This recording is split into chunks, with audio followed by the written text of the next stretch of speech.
Hi friends, இன்னைக்கு நான் எதை பற்றி சொல்ல போகிறேன்னா, இரண்டு மாபெரும் ஜாம்பவான்களோட ஒற்றுமையை பற்றி தான் சொல்ல போகிறேன். இரண்டு பேரும் பெரிய தலைவருங்கள் கூட சொல்லலாம். சரி, யார் அவங்க தானே கேட்குறீங்க? தமிழக புரட்சி தலைவர் டாக்டர் எம்ஜிஆர் சார் அவர்களும், ஆந்திர சூப்பர் ஸ்டார் என்.டி. ராமாராவ் சார்கள் பற்றி தான் நான் சொல்ல போகிறேன். சரி, இரண்டு பேருமே ஜாம்பவான்கள்னு சொல்லிட்டேன். எல்லாருக்குமே தெரிஞ்ச ஒற்றுமை, மாபெரும் நடிகர்கள். இது எல்லாருக்கும் தெரிஞ்சது தான். தெரியாத விஷயம் என்னன்னா, அவங்க ரெண்டு பேருமே இந்த சினிமா துறைக்கு வந்த முதல் கதாநாயகனா ஏத்துக்கிட்ட வேடம் என்னன்னு தெரியுமா? போலீஸ் வேடம். சரி, எம்ஜிஆர் சார் ஃபர்ஸ்ட் படம் சதிலீலாவதி 1936 வெளிவந்த படம். அதில் அவர் ஏற்றுக்கிட்ட character police character. NTR sir 1949 வெளிவந்த படம் மனதேசம். அதில் அவர் பண்ண கேரக்டர் போலீஸ் கேரக்டர். நடிகர்களை தாண்டி அடுத்த அவதாரம் அவங்க ரெண்டு பேருமே என்ன பண்ணாங்க அப்படின்னா, இயக்குனராக வந்தாங்க, டைரக்டர். ரெண்டு பேருமே நல்ல வெற்றி படங்கள் இயக்கி சிறப்பான படங்களாக இன்னைக்கு வரைக்கும் திகழ்ந்துகிட்டு இருக்கு. எம்ஜிஆர் 5 படம் இயக்கியிருக்காங்க. என்டிஆர் சார் 18 படத்துக்கு மேலே இயக்கியிருக்காங்க.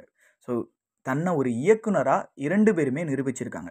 அடுத்த அவதாரம் அப்படின்னு பார்த்தீங்கன்னா, ப்ரொடியூசர், தயாரிப்பாளர் அவதாரம். ஆமாம், எம்ஜிஆர் ப்ரொடக்ஷன் கம்பெனி 3 வெற்றி படங்கள் கொடுத்துருக்கு. 1 நாடோடி மன்னன், 2 அடிமை பெண், 3 உலகம் சுற்றும் வாலிபன். 3மே பெரிய ஹிட்டு. என்டிஆர் சார் அவர் நிறைய வெற்றி படங்கள் கொடுத்தது இல்லாமல் தன்னோட படங்கள் மட்டும் இல்லாமல் மற்ற ஹீரோக்களுக்கும் ப்ரொடியூஸ் பண்ணி நிறைய வெற்றி படங்கள் கணக்கு இல்லாமல் கொடுத்துருக்காரு. ஸோ இரண்டு பேருமே தன்னை ஒரு தயாரிப்பாளராக சரியாக தன்னோட வாழ்க்கையில் அடுத்த ஸ்டெப்பை வச்சுருக்காங்க. சரி, அடுத்த அவதாரம் அப்படின்னு பார்த்தீங்கன்னா, ஸ்டுடியோ அதிபர். தமிழகமும் சரி ஆந்திராவும் சரி, ஒரு படமோ நிறைய படங்களோ ஷூட்டிங் எடுக்கணும்னா ஸ்டுடியோ ரொம்ப முக்கியம். சரி, அதில் ரெண்டு பேருமே சொந்த ஸ்டுடியோ வச்சுருந்தாங்க. MGR film city Chennai, Ramakrishna cine studios Hyderabad. சரி, அடுத்த அவதாரம் எல்லாருக்குமே தெரிஞ்சது தான், பட் இருந்தாலும் சொல்ல வேண்டிய அவதாரம் அரசியல் பிரவேசம். அரசியலுக்கு வந்தது மட்டும் இல்லை, கட்சி தலைவர்களாக ஆனது மட்டும் இல்லாமல் இந்த தமிழகத்தையும் ஆந்திராவையும் 2 பேர் ஆண்டு பல சாதனைகள் புரிஞ்சிட்டு போயிருக்காங்க. நம்ம MGR sir was former CM in Tamil Nadu, NTR sir Andhra முதலமைச்சர் முன்னாள். 2 பேருமே பல சாதனைகள் புரிஞ்சிருக்காங்க. இன்ன வரைக்கும் நம்மளால் மறக்க முடியாத அரசியல் பிரவேசம், அரசியல் தலைவர்களாக திகழ்ந்துட்டு போயிருக்காங்க.